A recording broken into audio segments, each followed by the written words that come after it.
Elsa mendadak keluh, tak mampu untuk berucap.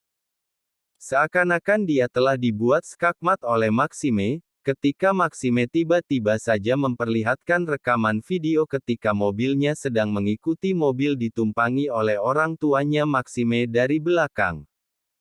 Bahkan Maxime memperhatikan semua foto-foto kemesraan dia dengan Alvin. Jawab pertanyaanku, Elsa. Bentak Maxime kembali.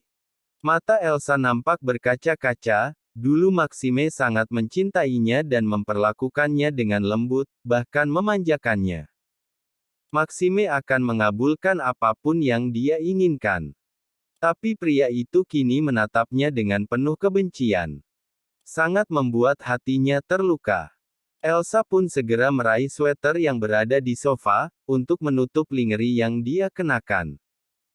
Mungkin karena dia merasa harga dirinya telah runtuh.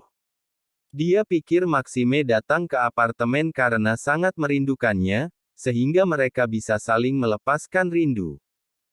Tapi rupanya pria itu datang ke apartemen hanya untuk menginterogasinya. Iya, kamu benar. Aku dan Alvin sudah lama berpacaran.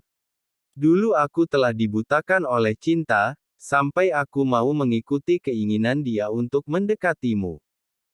Elsa tidak ada pilihan lain. Dia memilih untuk berbicara jujur kepada Maxime. Maxime pun menghela nafas dengan berat. Rupanya dulu dia telah mencintai wanita yang salah. Seandainya dia tidak menikah dengan Rahel, mungkin saja sampai kini dia masih dibutakan cinta kepada Elsa. Maxime sangat beruntung karena Rahel mampu menggeser posisi Elsa di hatinya. Walaupun dia belum bisa mengutarakan perasaannya kepada Rahel, karena dia belum memiliki kepercayaan diri untuk mengungkapkannya, sebelum kasus pada 2 tahun yang lalu terungkap. Elsa pun melanjutkan perkataannya kembali. Ayahnya Alvin meninggal karena bunuh diri, karena perusahaannya kalah bersaing dengan perusahaan Kaano, sehingga perusahaannya bangkrut dan memiliki banyak hutang. Membuat Alvin sangat dendam kepada keluarga Kaano, terutama ayahmu. Karena saat itu perusahaan Kaano sedang dipimpin oleh ayahmu. Lalu kamu dan Alvin merencanakan untuk membuat ayah dan ibuku celaka. Tanya Maxime dengan suaranya yang bergetar. Yang membuat aku semakin terluka. Mobil pemberian dariku kamu gunakan untuk. Elsa memotong perkataan Maxime. Itu gak benar, Max. Aku sama sekali gak terlibat dengan kejadian 2 tahun yang lalu. Saat itu Alvin meminjam mobil aku, karena mobilnya sedang berada di bengkel. Rupanya dugaan Maxime salah, Elsa sama sekali tidak berada di TKP. Alvin saat itu memang meminjam mobil Elsa.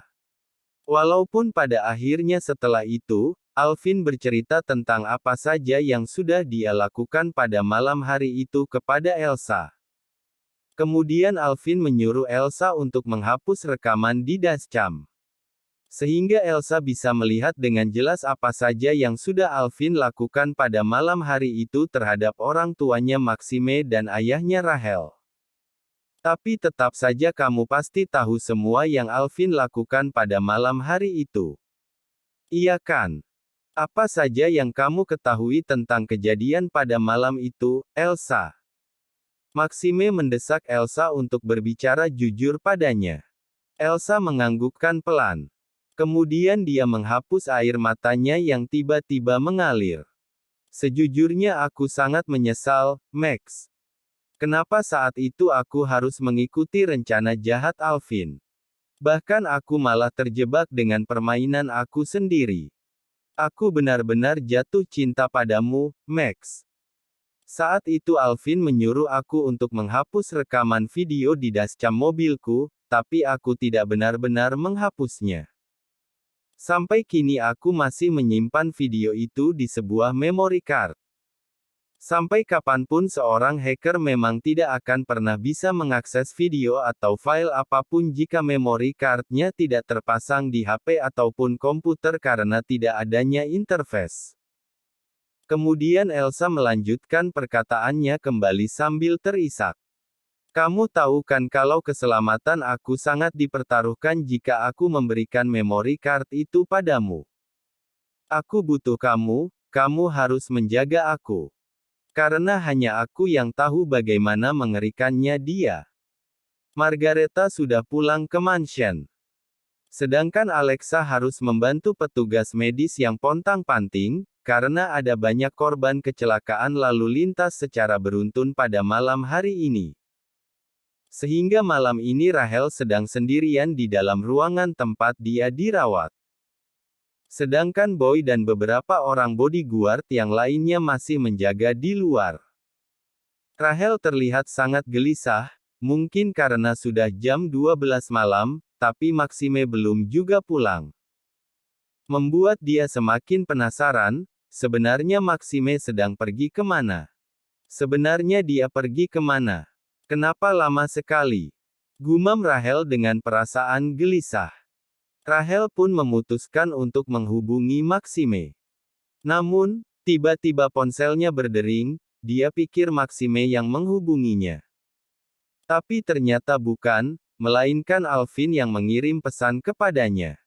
Alvin sangat merasa frustasi karena dia tidak bisa menemui Rahel. Ruangannya sangat dijaga dengan ketat, apalagi ada Boy di sana, sehingga Alvin berinisiatif untuk mengirim pesan pada gadis itu. Rahel, kamu tahu kan dari dulu aku sangat peduli padamu. Dari dulu aku yang selalu ada untukmu. Kita sering tertawa bersama. Dan kita sering saling bertukar cerita. Aku sangat merindukan momen-momen seperti itu denganmu. Sebenarnya aku sudah tahu kalau kamu sudah menikah dengan Maxime secara diam-diam. Tapi aku memilih untuk menjaga rahasia karena tidak ingin kamu bermasalah di sekolah. Aku melakukan itu semua karena aku sangat mencintaimu, Rahel. Maafkan aku yang terlambat menyadarinya. Rahel nampak terdiam. Dulu ketika dia belum menikah dengan Maxime, dia pernah berharap Alvin memiliki perasaan lebih padanya. Gadis mana yang tidak luluh ketika ada seorang pria dewasa yang sangat memperlakukannya dengan baik dan sangat perhatian kepadanya. Tapi ketika Rahel bertanya kepada Alvin mengapa Alvin selalu perhatian padanya dan memperlakukannya dengan baik, jawaban Alvin sangat menyakiti Rahel. Saat itu Alvin menyuruh Rahel untuk jangan salah mengartikan perhatian yang dia diberikan dan mengatakannya dengan tegas bahwa perasaan dia kepada Rahel tidak lebih hanya sebatas guru dan murid. Mungkin dari sanalah Rahel berusaha untuk menghindari Alvin, karena tidak ingin salah mengartikan perhatian yang Alvin berikan.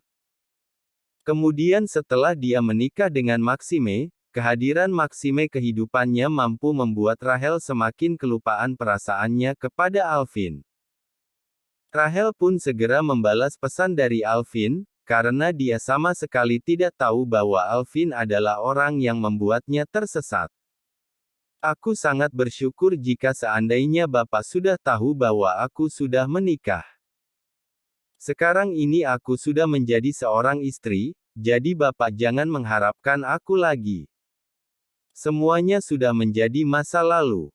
Tak lama kemudian ponsel Rahel berdering kembali. Dia mendapatkan balasan pesan dari Alvin. Apakah kamu tidak penasaran siapa yang sudah membuat ayahmu meninggal? Rahel mengerutkan keningnya ketika dia membaca pesan dari Alvin. Kenapa Alvin bisa tahu tentang kecelakaan yang menimpa ayahnya? Karena tidak ada balasan dari Rahel, Alvin mengirim pesan kembali. Dia mengirim berupa foto. Foto di saat mobil ayahnya Maxime hangus terbakar dan juga foto ayahnya Rahel tergeletak di pinggir jalan bersama dengan motornya. Karena aku sangat peduli padamu, makanya aku diam-diam mencari tahu tentang kematian yang menimpa ayahmu. Ayahmu meninggal karena tertabrak oleh mobil yang dikendarai oleh ayah dan ibunya Maxime. Dan Maxime tahu tentang itu semua, tapi dia memilih untuk merahasiakannya darimu. Maxime adalah orang yang berkuasa dan gak punya hati, dia bisa melakukan segalanya, termasuk dia bisa menyembunyikan kasus tabrak lari itu. Apakah kamu yakin mau hidup bersama dengan anak dari orang yang sudah membuat ayahmu meninggal, Rahel? Rahel membeku, merasakan sesak di dada. Matanya berkaca-kaca. Tangannya terlihat gemetaran ketika dia membaca pesan dari Alvin. Dia sangat berharap semua itu tidak benar. Dia sangat berharap orang tuanya Maxime bukanlah penyebab ayahnya Rahel meninggal.